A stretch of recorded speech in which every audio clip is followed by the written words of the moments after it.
Alright, so I'm talking to you about your father slash father-in-law and his time in Germany during World War II. What state was Germany in at the time when he was drafted?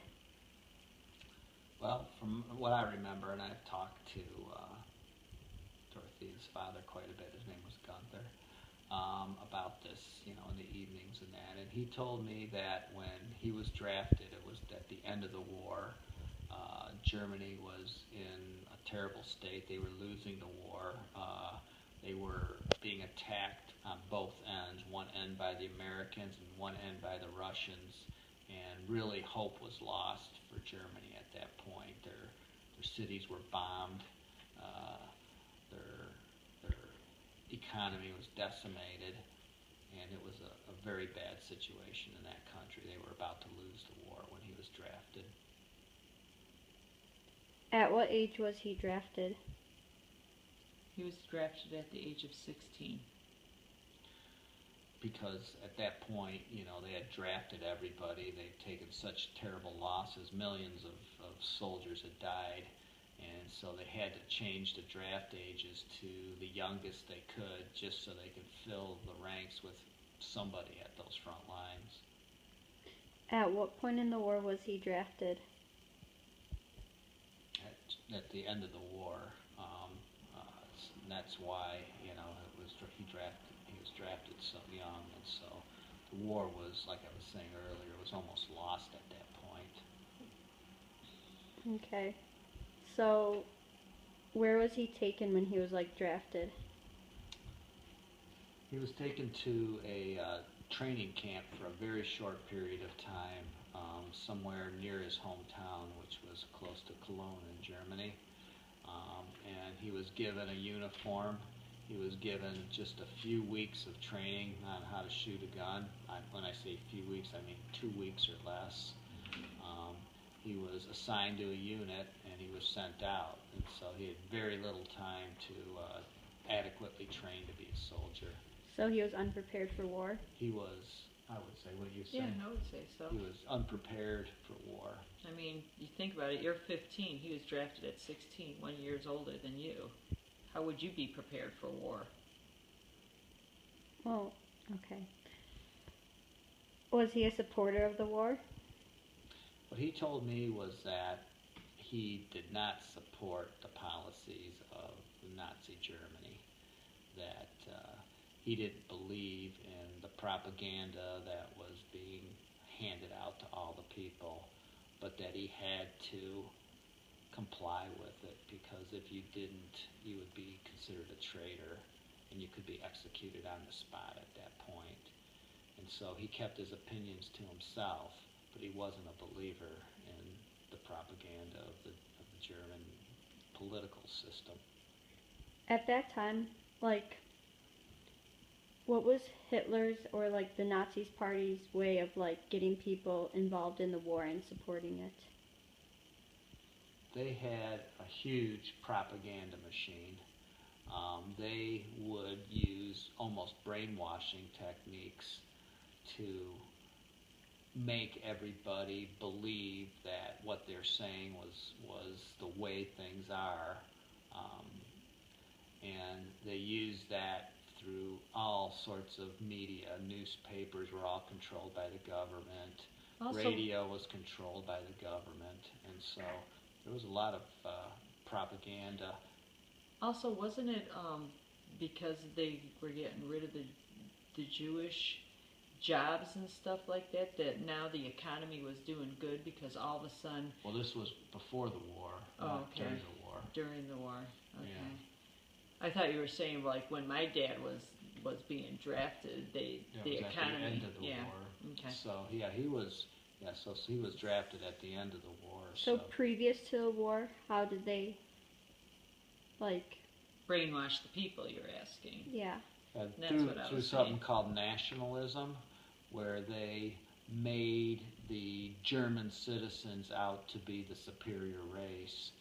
And they said that the reason that there were problems in Germany at the time, Germany was going through a recession or a depression almost. The whole economy for the world economy was down.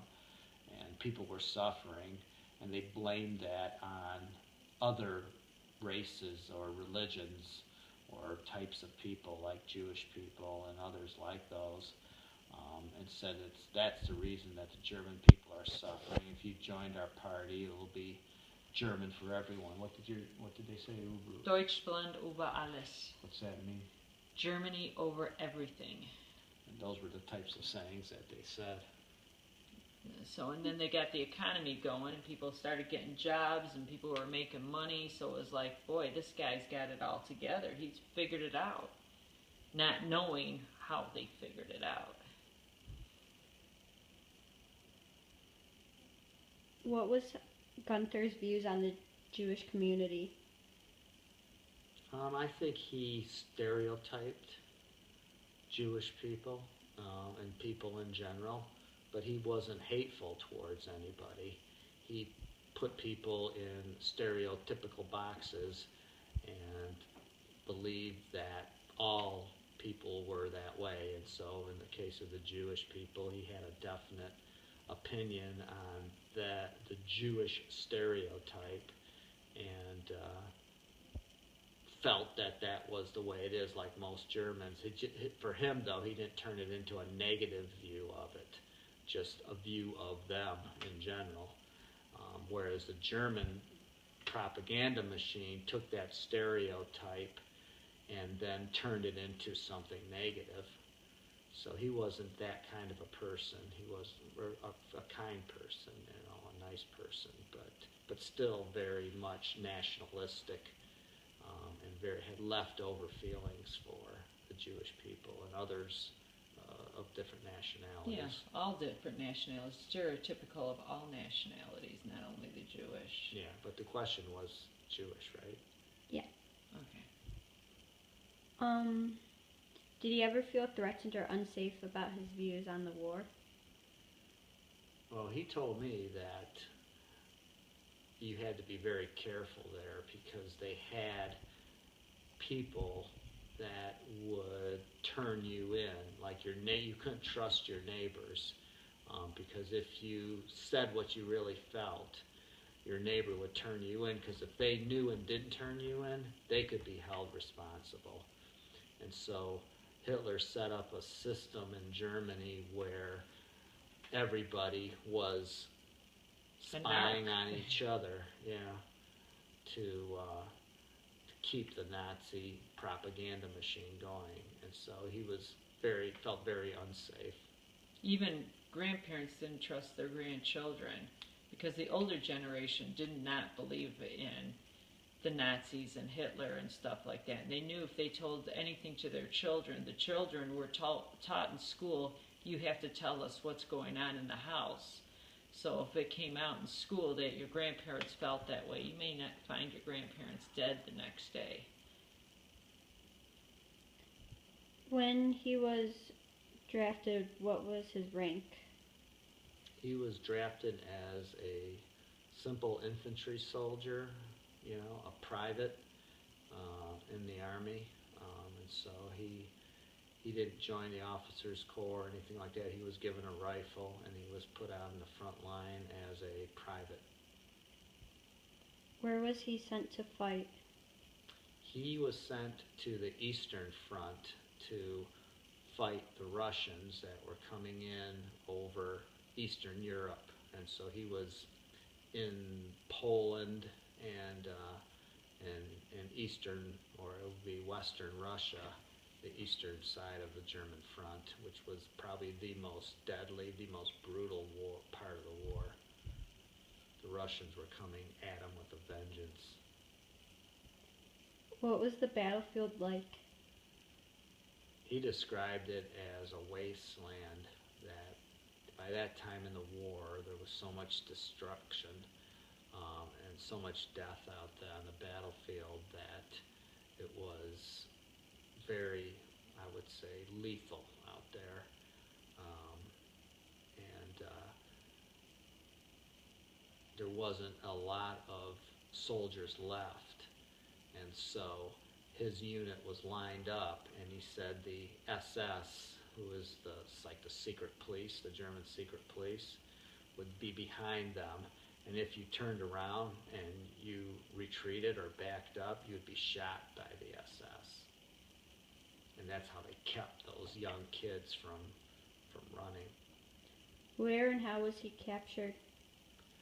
His unit came under attack and it took severe losses, including he was killed, or not killed, but wounded by a mortar shrapnel. And then he was evacuated, and this unit was moving westward across Poland, being chased by the Russians. He was being moved in a medical vehicle or moved from from area to area, either by train or whatever. Finally, they got far enough west where they got actually surrounded by the Americans somewhere in western Poland. And the Americans basically had him cornered. There was no escaping. And so he was one of the few English-speaking soldiers in his unit. And so he asked the rest of the soldiers, he said, "Would you like me to go surrender this unit?" And they said, "Yes, please save us." And so he took and he put a red cross on his uniform to symbolize that he was neutral or he wasn't a threat. And he walked out in front of the American soldiers and surrendered his unit to them.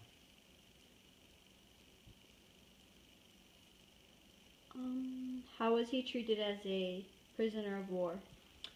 He says that the reason he is here today, or was here today, was because of the way he was treated by the Americans in the prisoner of war camp that he served in France. So he was put in a American prisoner of war camp in France, and he was treated so well that he said, "Someday I'm going to go live there." How long was he a POW, and when did he get released? He was a POW for, I think, about a year, or a little less than a year, because it was at the end of the war. The war was over, so it wasn't there very long at all.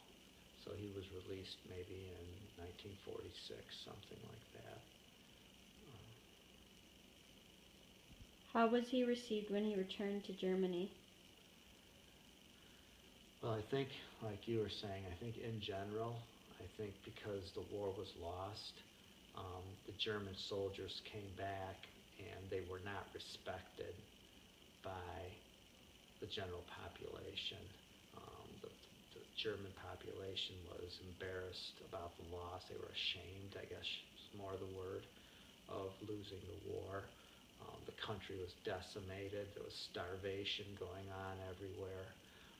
There was chaos. There wasn't a strong government at that point. The government was in shambles, and the soldiers were not looked up to at all. Everybody at that point just wanted to forget the whole thing ever happened.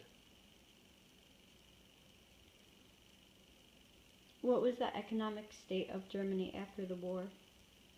He told me that jobs were really hard to find. There wasn't work. There wasn't quality work. The money system was gone because the German mark didn't exist at that point. They didn't have a currency anymore. Whatever money people had was worthless. And so him coming from a small farming community, they were able to share in different farming things. So he raised rabbits for food, right? Mm-hmm. He raised rabbits for food. They had some chickens. And so they survived basically by growing and raising their own food for a period of time as Germany started to rebuild itself. They also had to remortgage your house. Let's say you had your whole house paid off. The government took all your money that was in your bank account and said, "This is how much you have." So if you had thousands of dollars and they figured 200 was enough in your bank account, they took everybody's money and said everybody has 200, and that was it. I'm not sure what the exact amount is, but I know that's how Germany started rebuilding itself, is by taking everything from everybody and starting that everybody was in the same boat.